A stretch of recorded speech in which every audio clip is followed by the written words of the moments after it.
Welcome you guys to another Facebook Live. Today we have a very special guest. We have John Mauldin with us. He has been in this space for over 30 years, helping educate and inform us. He's been a New York Times best-selling author. He's the author of one of my favorite newsletters. And thank you, John, because I have learned so much from you. Thoughts from the Frontline, which all of you from MBS Highway can access and read this on a weekly basis. You've seen him frequently on TV. You've heard him on radio. Welcome, John Mauldin. Well, thank you, Megan, and thank you, Barry. Megan, I'm going to take that clip and I'm going to send it to everybody that does an intro to me for the rest of my life and say, this is the way you should do an introduction. I appreciate that. Very much. That was very kind. Well, John, it's so good to be with you, my dear friend, my very long time and dear friend. We can friend. be in New York over a steak and some fish again. And, you were just down here in Puerto Rico. That was special. But, wherever we can be. One of the things I want to share with everybody. This whole not traveling and not flying and not seeing each other is not as much fun, but we'll be together again soon. You know, I want to share something, John, from one of our more recent conversations, which I mean from my heart, is that, there's just a few people that when I speak to them, I always feel like I learned something. And John, you're one of those people that every time we chat, I always feel like I come away and I learned something really important. So I think everybody here is going to be blessed that we get a chance to talk with you and learn a lot from you. So Megan's got some questions, John. Let's start with that. Yeah, so first off, there's been a lot of talk in the news about inflation. I wanted to get your thoughts on inflation, if you see it happening, and if you see it happening for a short period of time or a longer period of time. Well, I'm probably going to be wrong because I agree with Jerome Powell. And this may be the one time we agree together. I think we're going to see inflation, but I think it's going to be a transition. It's transitory, if you will.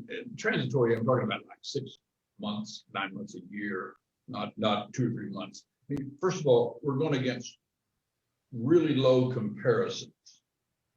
Okay, so it's easy to get an inflation number when you're starting off of March, April, May, when, COVID hit. We had the COVID recession, the bottom fell out, and it was deflationary. I mean, so you're dealing with a low comparative number. Number two, we've got supply chain problems. One of the things I'm going to be writing about this week is something that this doesn't come out of The Graduate when he was whispering into his ear, plastics, but plastic resin and polymers are something that's in practically everything we buy. It's in our packaging. Sometimes it is the product. If you put colors in it or whatever. Plastic resin and the other associated polymer with it is up between 60% and 100% over the last year because we've messed up the supply chains. Well, that means just the water bottle that you've got, it costs more. That just flows into the inflation chain. Now, is that going to last? No. We'll work through that. The inflation is in Europe in polymers is less than half of what it is in the US because they have a broader base of manufacturers. We actually only have a very few, and they didn't produce them out. So, I mean, it's one thing after another because we're reworking our supply chains. Where I live here in Puerto Rico, you're starting to see people buying the old big pharmaceutical factories. I mean, literally 1 million square feet of still installed stuff ready to go. They've just been inactive for 3 or 4 years. I mean, they're just vats and pipes and stuff where they make pharmaceuticals. And when they took the tax breaks away, the companies left. Now you're going to see the Defense Department mandating that they want U.S.-made content for their pharmaceuticals. They're the biggest buyer of pharmaceuticals. Other people are wanting supply chain issues to bring back key strategic stuff from China and India. I mean, nobody cares where our T-shirts are made or where our shoes are made. That's. I don't say nobody cares, but it's not a strategic thing. We can get along without a T-shirt for a few weeks or months, but strategic chemicals, strategic pharmaceuticals, and so that's when we shift that supply chain. We're going from a land of cheap labor, where labor, where we've lived for 30 years now, where labor was abundant because the world became labor, to where now labor is more constrained.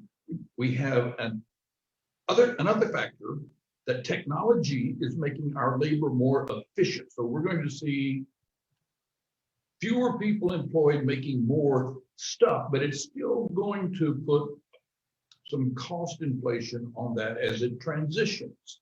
Now, So John, I mean, so what? It just goes, after a year or two of that inflation is wrung out of the system. We've reset the button.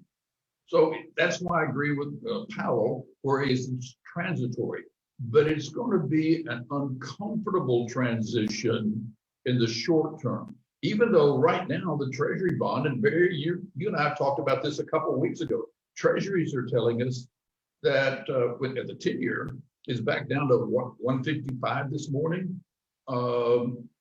That's not exactly signaling high long-term inflation. But what do you think, Barry? You know this better than I do. This is your gig. This is why you win the awards. So the inflation numbers, I agree with you. I think they're going to be transitory, but there's some people that are really smart out there that think that inflation is here to stay for a bit.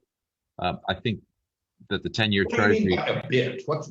What do you think?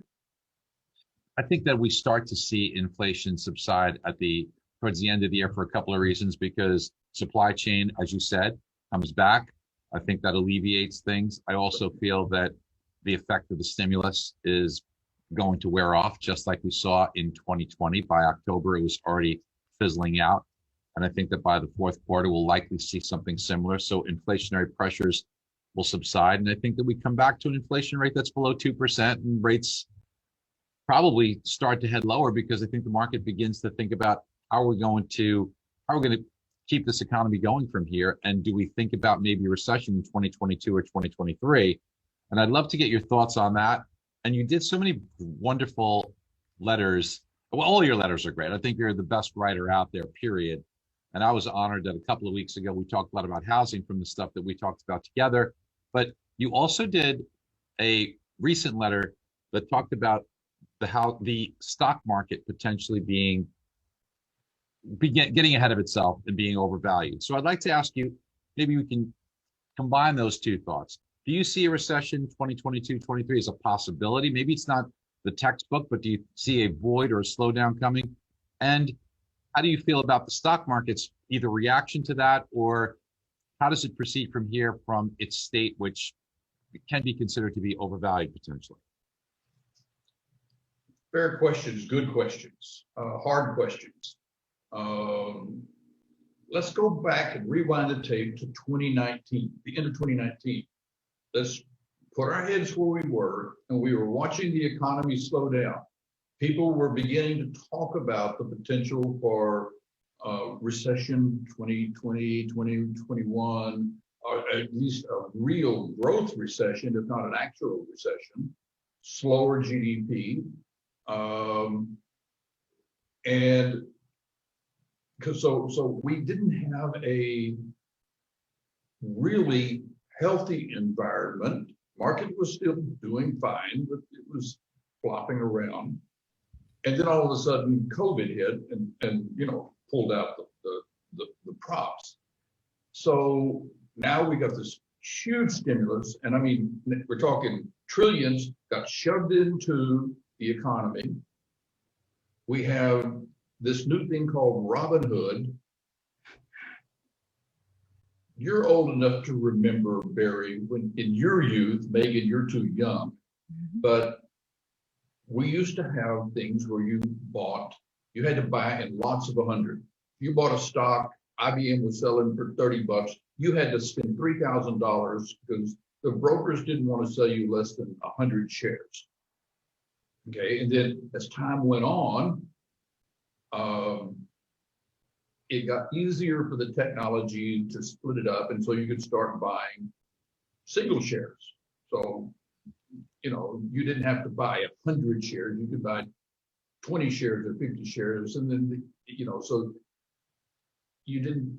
The ETFs and the mutual funds started taking over. Now with things like Robinhood, you can buy a fraction of a share. So you don't have to spend whatever number that Facebook, Amazon, or Tesla are at. You can say, I want to buy $100 worth of Apple. And that's what you buy. And you're getting a fraction of a share. And it happens seamlessly for 0.002 in transaction costs. It's almost a rounding error, meaningless number. But in volume, Robinhood makes a lot of money. They sell that deal flow, that order flow off to Citadel and everybody else. By the way, a lot of the big names do. TD, Schwab, a lot of the name guys sell their order flow. So I'm not just picking on Robinhood here. So now we've got a lot of people buying fractional shares. This money comes in, they're gamers, they play, and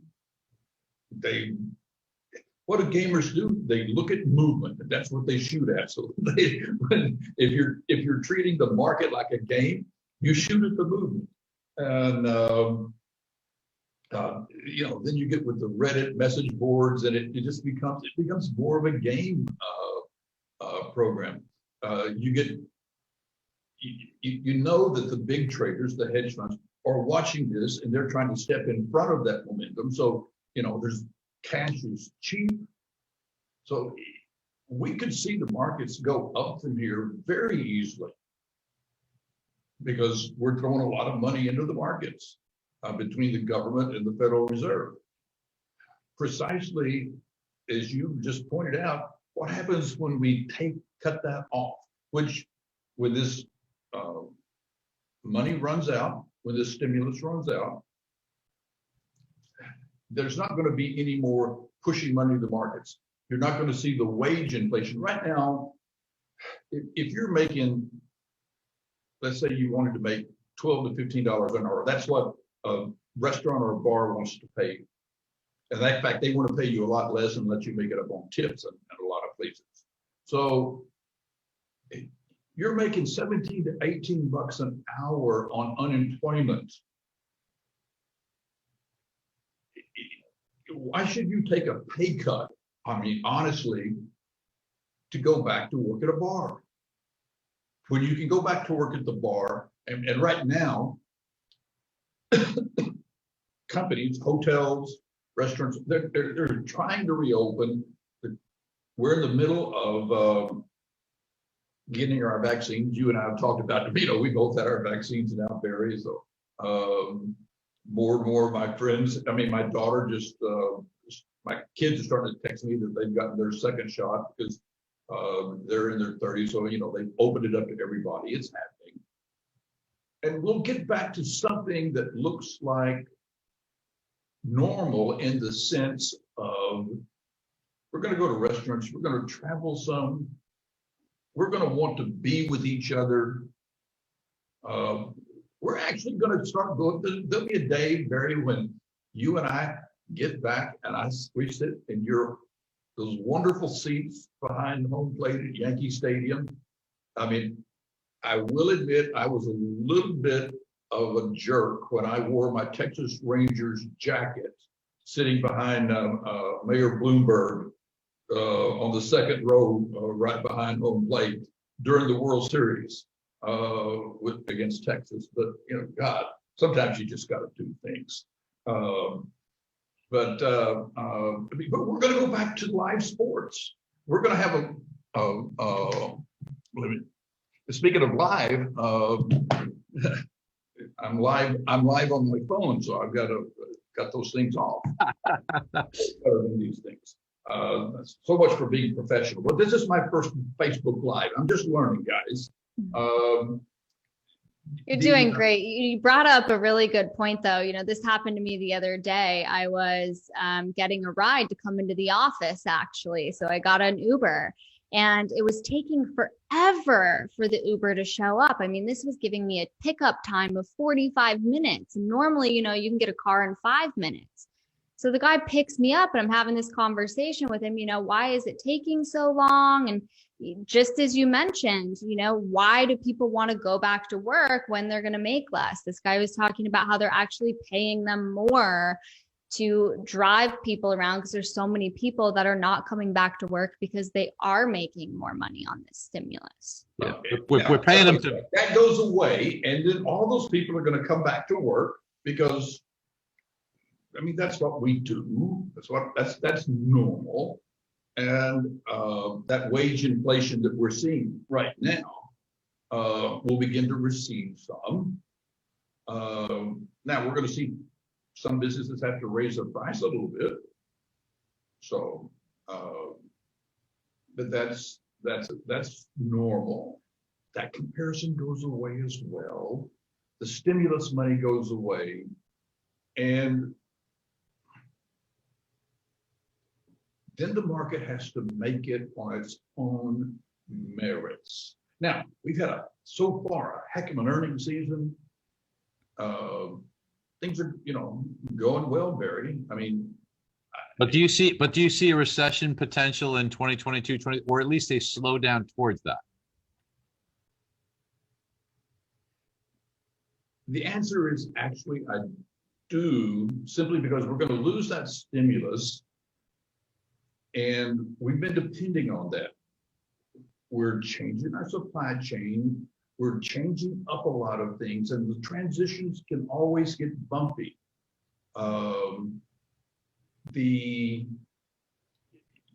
Megan, you warned me you were going to ask me, so I'm just going to anticipate it. If Biden changes his tax policy to, you know, 43% or whatever it is, capital gains, it becomes, if you're making over $1 million in New York or California, it's 52, 53% because they're going to have the 3.9% surcharge on it. Dear gods, that's a completely different environment than what we're living in today.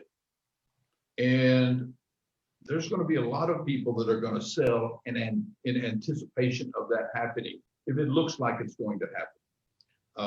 They're just going to front run it to try to gain that tax. Well, you don't raise taxes in an economy that will begin slowing down. I mean, right now we look, you know, red hot, but it won't look red hot after all this stimulus pulls off. It's going to start looking more like normal, and we're going to get back maybe by the end of December 2021, we're going to be back to where we were December 2019. And same old, same old. I mean, we still have to figure out how we're going to deal with those problems. Hey, John, so the Biden tax proposal was just talked about today, and there was a sharp sell-off in the stock market, Bitcoin off $3,000. The markets are speaking to this. So you're pretty connected in DC. All the people in DC read your newsletter. What do you think as far as implementation? Is the stock market potentially and Bitcoin overreacting to think that this may be retroactive? Do you think it's possible they make it effective for 2021, or do you think that this gets eased in to some degree, or maybe starts in 2022? But still, at that point, nobody's going to wait for 2022 to sell. They'll sell in advance of that in 2021 if that's the case, right, John? How do you see this working out? I think that what Biden did was make his opening bid. I mean, it's the same thing when you're buying a house. What do people do? Do they make their best bid first time? You know, except maybe in this market you do. But in normal times, you know, you try to figure out where that price is. And Biden is making his opening bid and saying 43 plus plus plus. And in, you know, you'll see Manchin, Tester, a lot of them go, no, we can't do that. And then so now you start trying to talk about, you know, capital gains. Now you start talking about a global business tax minimum. I am surprised. I will honest to God admit to you, I am surprised how much reception that is picking up in the developed world. That, you know, kind of a universal minimum basic corporate tax. That could change things. I mean, that clearly eats into profits for corporations. I mean, all of these things make a difference. And you start trying to raise taxes when the world hasn't recovered from COVID, and it's going to take us 2 years at a minimum to actually vaccinate the entire world. And then my doctors are telling me, my people that I trust, that we're probably going to have to get annual boosters. I mean, I took the Pfizer vaccine. I'm finding out I'm going to have to get another booster within 6 months, is what they're beginning to tell us now. So, I mean, we're going to be in vaccine mode for a long time. It's going to make people nervous for a long time. And you don't, it's multiplayer game theory. Everybody says, this is where the taxes are, this is where my markets is, this is where my valuation is. And then if you change the rules at the table, everybody adjusts to the new rules. And one of those adjustments is going to be stock market valuations. It's going to be GDP. It's going to be capital spending. You don't do that in this environment. If they start raising taxes in this environment, absolutely we see a recession.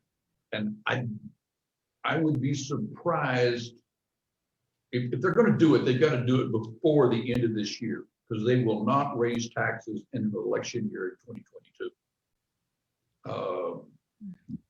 But if they're going to raise them, I mean, the chances of the Democrats losing the House in 2022 are pretty good. It's an off season, it's off president. Nearly every out of the White House party picks up 20 or 30 seats. They only need 5 in the Republicans to take the House. No taxes happen after that. So if they're going to do it, they're going to have to do it this year. They're going to have to ram it through. And it's going to have to be a low enough increase in capital gains that you can get Manchin and Tester and some of the others to go along with it. So they're not going to get a 43. They're going to do something on corporate tax rates. They're going to have to get everybody to go along this year. Because after that, you're not going to. By the way, John, thank you, because that's a great perspective. That's something that most people, you know, you listen to the media all day. Nobody has your insight on this, and that's just brilliant the way you thought that through. That's really very valuable insight. So John, it probably gets watered down based upon the first bid, like you said. And in addition to that, John, you think that if it's going to pass because of what we know in 2022, it's going to need to pass this year, ram it through, but you need some of those blue dog Democrats to go along with it as well, right? And they're not going to go along with 43. And then in addition to that, what I think I'm hearing you say, people I'm listening to tell me they won't. Okay. And then what I think I'm hearing you say is that if that happens, you probably aren't going to see it retroactive, because that would almost assuredly put us into a recession. And if anything, it'll start in 2022 effectively, but pass in 2021. Would that be right? My guess would be they would probably pass it this year, and it wouldn't take effect until 2023. He's copied every year. Because I mean, you don't want to do anything to cause a stumble in 2022 going into the election. We have a recession going into the 22 congressional elections because of, it'll get blamed on taxes, it'll get blamed on, I mean, that's the political game. You could see the GOP get, more than a few seats in the Senate and the House. So you don't want to do anything that's going to upset the apple cart in 2022. So you pass it now to take effect in 2023. See, I told you every time I talk to you, I learn something. I'm sure everybody who's listening is as well. John, that's old political common sense. We're in such a new world right now.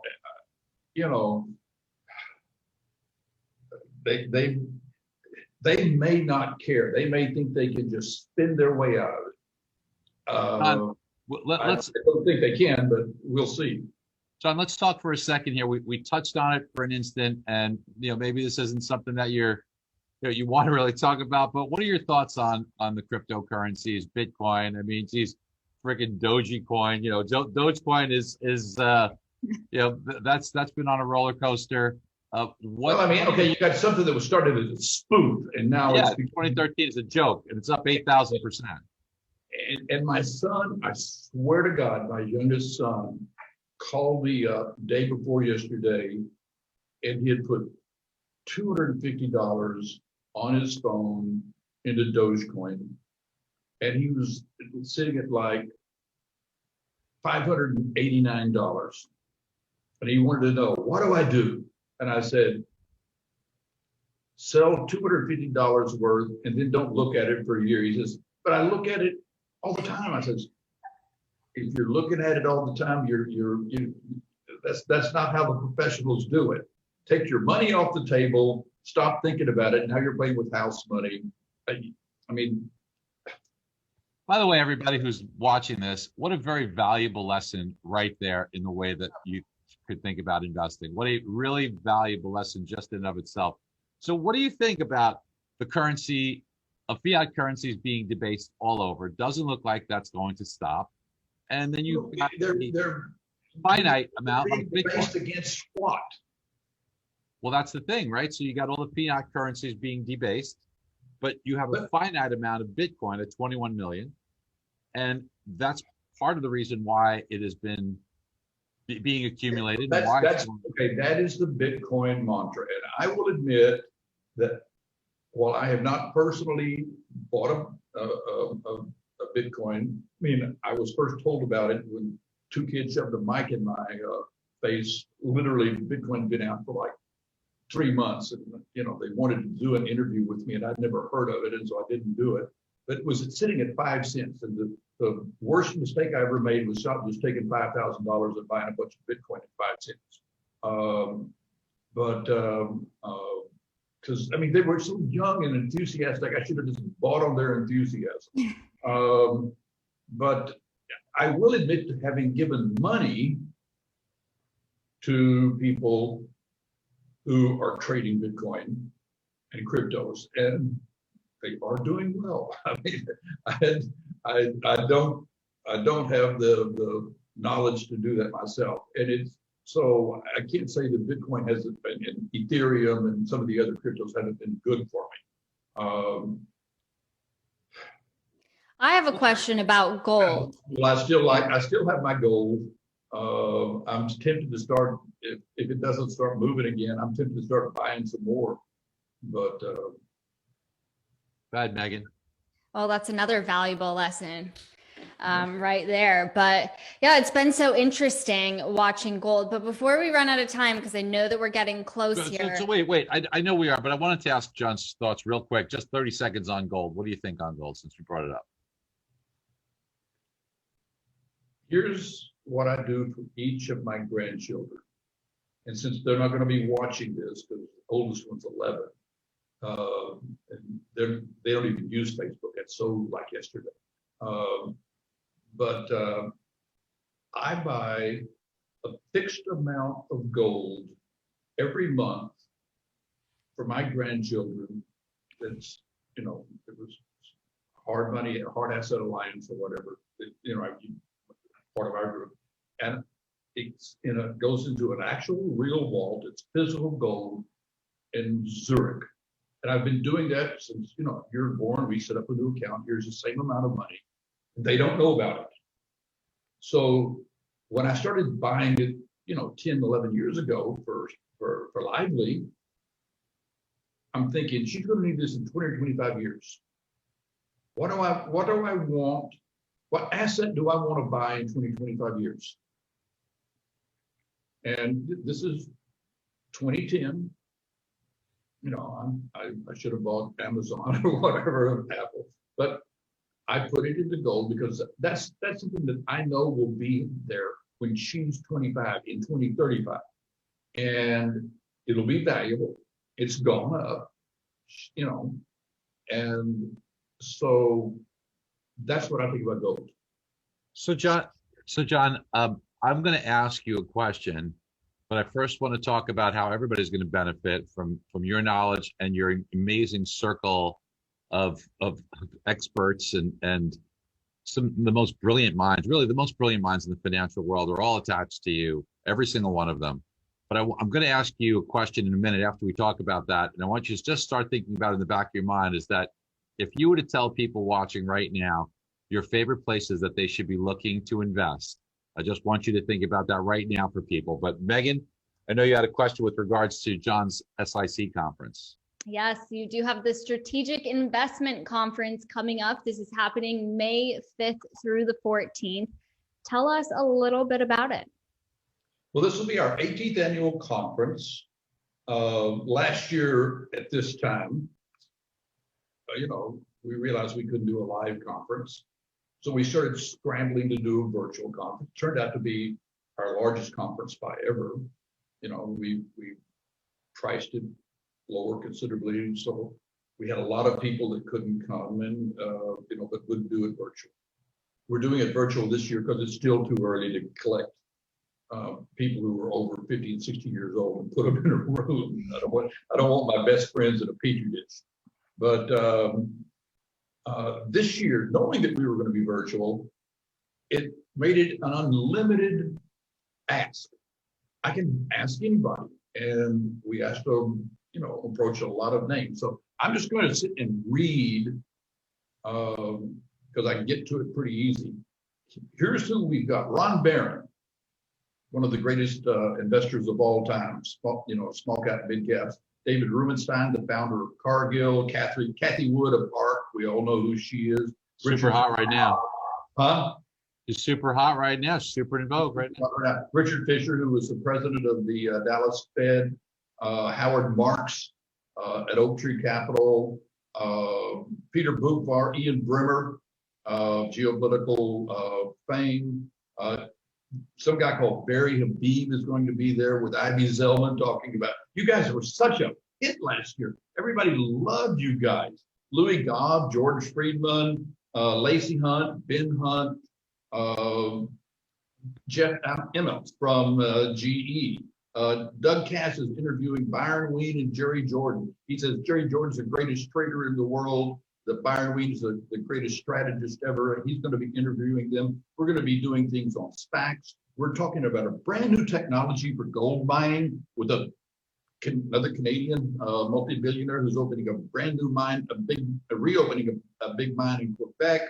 Joe Lonsdale, the founder of Palantir, will be there. He's very entertaining, by the way. He's really smart.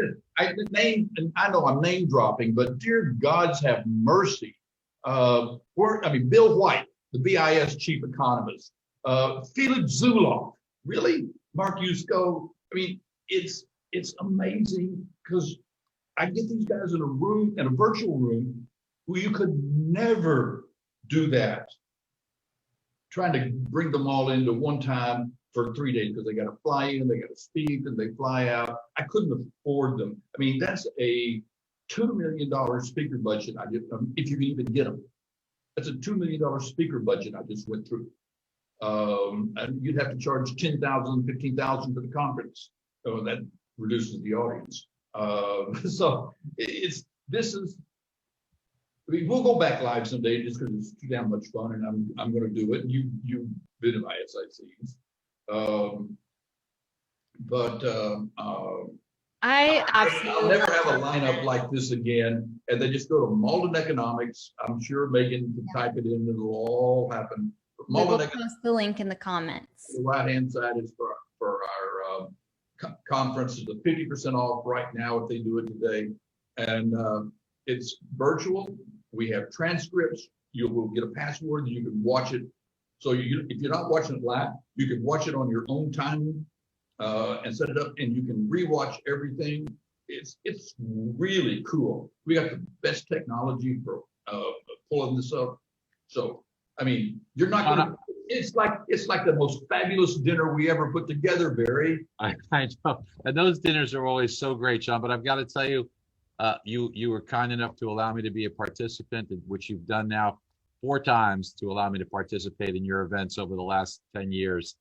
And this online conference, I watched every single session, and I watched a few of them more than once. I believe, Megan, same for you. You watched every single session. Dan as well watched it. And so many people here in MBS Highway just loved it. We were blown away. Well, I mean, Constance Hunter is going to be there. Liz Ann Saunders. I mean, Ivy Zellman. I mean, we got some of the most powerful women in finance. Karen Harris, who's head of macro trends at Bain. I mean, these people are sitting on top of networks that are beyond anything that us little country boys can have, and they're going to sit down and talk with us and give us their ideas and thoughts. I mean, how cool is that? Yeah, it's very cool. We have a testimonial right now and a comment. This is from Mike. So for any of you that are kind of, not sure if you should do this event, well, listen to Mike. He says, I've been reading John Mauldin for 20 years and attended the last 6 SIC conferences. The brain, trust, insights, and high-level discussion at SIC are second to none. Highly recommend. Yeah, and you know what, John, I'll tell you what, that some of the younger folks that are here at MBS Highway, Diana, who just posted that, Diana Bazramovich, who's unbelievable, mature for her age and so smart. She follows everything you do. My boys, Jake and Jared, my younger boys, John, they follow her. They watched the whole conference last year over and over. So what you're doing for people that are up and coming, younger group, is amazing, John, because you're giving them something that they really need, and that's financial literacy and education. Well, it's like one of the things that I love to do when I come to New York, and you've been to some of the, I call dinners, and you get 8-10 guys. We get a private room in typically some steakhouse, because that's what, I mean, Art Cashin is always, you try to build around until you build a dinner around Art, what his schedule is. And he wants a steakhouse, so that's where we go. Then you start inviting people, and all of a sudden you got this amazing energy in the room, and it's just fascinating. Well, that's what SIC is, except we've got 45 plus people that you would fly across the country if you could just have dinner with them. Yeah. And wow, you really can't. Yeah, they're going to sit down with you and talk to you. I mean, Ben Hunt and John Husband just going to sit and talk for 50 minutes, and you get to listen. Wow. It is going to be amazing. Now that I have pen and paper, though, we should really get back to answering Barry's questions, because I'm ready to take some notes. Okay. What was the original question before I got sidetracked on my fantasy? Where are you going to put where should the people watching, what should they be looking at? If you had just 1 or 2 or 3 places or investments to make, companies that you really like, whether it's a publicly traded company currently or a sector or whatever it is, where do you think that people should be looking? We actually manage real world money for real people. And we break it into 2 large buckets, what we call core, which is typically 80%. If you're older and retired, maybe your core should be 99%. Maybe if you're young, your core should be 70%. And then the explore bucket. And the explore bucket would be like something longer term with Kathy Wood. I mean, we've got Kathy to give us today, it's 11, her highest conviction stocks. And so it's not her ETFs, it's just a managed account. Now, it's going to be volatile, but that's something, and if you buy it for less than 5 years, don't even think about it. I feel so blessed to know both of you. I just want to say I feel very great. I always get a lot of great info from you guys, and I'm really excited to get even more great info with that strategic investment conference. And again, you guys sign up for this. Do not hesitate. The link is below. And, I just want to say thank you to both of you for taking time out of your day to be here. And thank you for everyone watching. Barry, Sure. always fun to be with you. And next time over a good steak or some great fish. For sure, John. I love you and appreciate you more than I can express. And all of you watching, we appreciate you guys. Thank you so much, everybody.